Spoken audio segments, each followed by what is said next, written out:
Did you do a plein air painting that needs some serious help? Me too. Today, I'll show you how I go about fixing it. Stay tuned.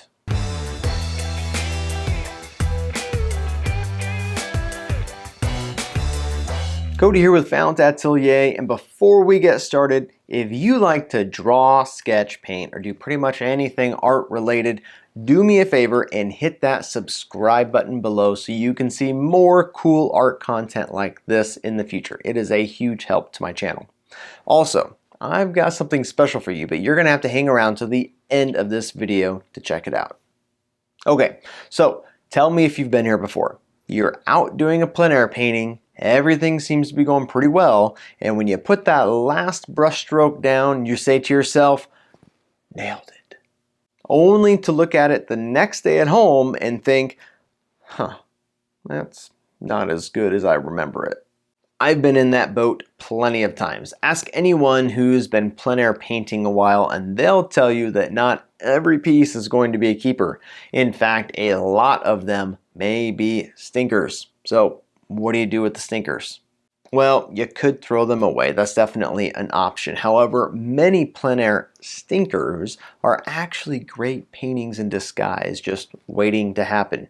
All they need is a little TLC. The first thing that I do when I get home from a plein air trip is I will take my paintings out of my bag or my panel carrier and I'll set them up somewhere in the studio where I'll be looking at them often, such as a bookshelf. This is because often, paintings will look pretty good in the field, but when you get home and you just let them sit for a few days, you might start to notice some things that could be different. I try and ask myself, okay, if this didn't work, why didn't it work? How could it have been improved? Compositionally, technique-wise, conceptually. I try to do a self-critique the same way I would critique one of my students' works. Sometimes I'll even write down my ideas that pop in my head on a sticky note, and I will stick them right next to or even on the painting so I don't forget. When I think I've got it kind of figured out and a good solution, it's time to get to work and fix it. But wait. Did I say fix it? It's a plein air painting, isn't it? You're not supposed to fix it. That's like cheating, right? I mean, doesn't it all have to be done in the field at one time for it to count? Well, before you get all worked up, let's just pause and ask what the purpose of the painting was. Was it a piece that was done for a plein air competition? Well, if so, then yeah, I wouldn't touch it other than a few minor touch-ups here or there. That would be cheating in my opinion. However, if it's just for practice, well, you can do what you want with the painting. For me, outside of plein air competitions, I treat my outdoor pieces as simply sketches. They're just a way for me to capture an idea while it's still fresh right in front of me. I may or may not want to keep it and turn it into a bigger painting one day. They give me a great opportunity to play around and try new things. So if I want to change something, so be it. All that being said, here is a painting I did a few weeks ago in plein air. Here's my setup to prove it. I kind of like the scene with the barn, the tree, the grassy hill, and the overcast sky above it. However, when I was doing it, I felt like the left side of the painting really needed something to help balance things out compositionally. And so I went ahead and added this little fence in there. Now, don't get me wrong, the fence was fun to paint, but after getting home, I decided I didn't really like it. It kind of blocks off the viewer from entering the composition, which is something I don't want. And of course, as soon as I was done, these awesome cows came out and decided to hang out in the pasture right where the open spot was. So I decided to change my sketch and add these cows in there to see how it looks. So I went ahead and took some extra videos and pictures of the cows, thinking I might do this later on. So let's give it a shot and see what happens. All right, here is my sketch. Now, the first thing I'm going to do is I'm going to do something called oiling it in. So essentially, this just means I'm going to take a little bit of linseed oil, which is the oil that's in our paint, and I'm going to put just a little bit on a makeup sponge, and I am going to spread it around on here. Now you can see as soon as I do that, some of those colors come back to life. What happens is the oil, over time as the painting dries, will kind of sink into the surface that you're painting on.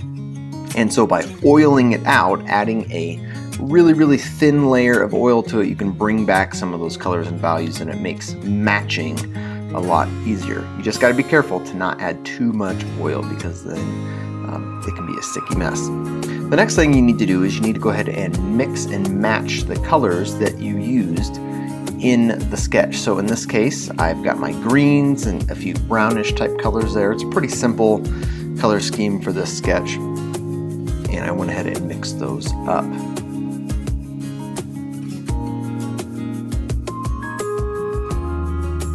Now to start, it takes just a little bit of playing around and seeing how close your matches are. So, you know, I'm covering up the fence where those trees in the background are, and trying to match that. And then, you know, I'll adjust my mixtures a little bit as needed.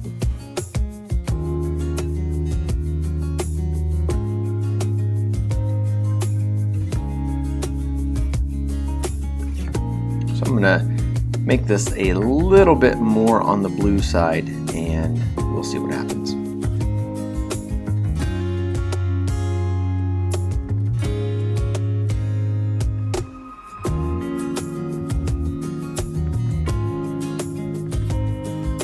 Alright, so I pretty much got the background part of the fence covered up. Now I need to focus on the fence in the foreground and covering it up with that grass color. So I've got my grass color here, and I'm going to go ahead and start to fill this in. And it's kind of neat. It just, if you match your colors fairly well, then it should just disappear.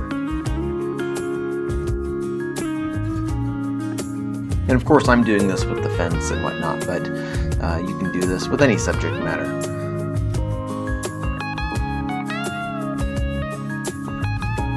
Alright, now, as we talked about, I want to put those cows in there. So I'm just kind of going off that video that I showed you earlier of those cows out in the pasture. You know, the idea here is to keep it simple. This is a small sketch. It's not supposed to be a really detailed image of these cows. I'm going to focus on light and dark values and kind of the general shape and form of the cow's body. I'll put both of them over there, and we'll see what happens.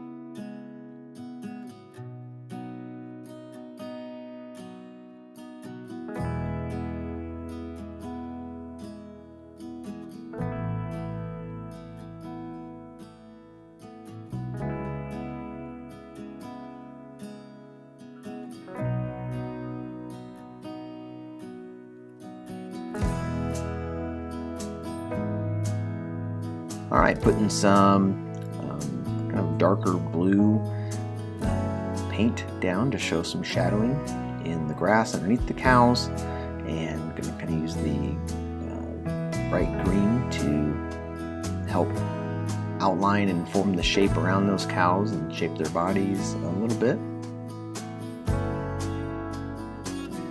Okay, that will pretty much do it. So as you can see, it took very little time to make that fence disappear and put my cows in, and now someone just looking at this would have no idea that there used to be a fence there. So I'm going to go ahead, and this is just something I like to do. I put my color mixtures that I used up along the edge of the sketch. Normally I do this as I do the painting, but I'll put those in now. I kind of forgot to do that, and I'm going to darken that barn in the background just a little bit.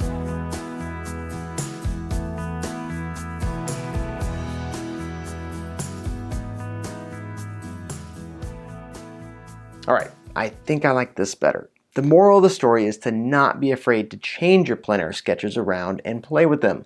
They are a living, breathing piece of art. Tinker with them until you get them to a place that you are happy with. You never know. You may decide to turn them into a big studio painting sometime. Oh, about that surprise. Well, if you like this sketch, it can be yours. That's right. You can own this original sketch started on site in plein air and finished right here in my studio. I'll even mat it, wrap it up, and ship it to you. Simply click the link in the description below to purchase it, and it's yours. If it says it's sold, then you're a little too late. First come, first serve. However, you can check out more affordable sketches like it at the other link below. Well, that's all I got for you today. So get out, do some painting, and most importantly, don't be afraid to fix it if something isn't going right. Until next time.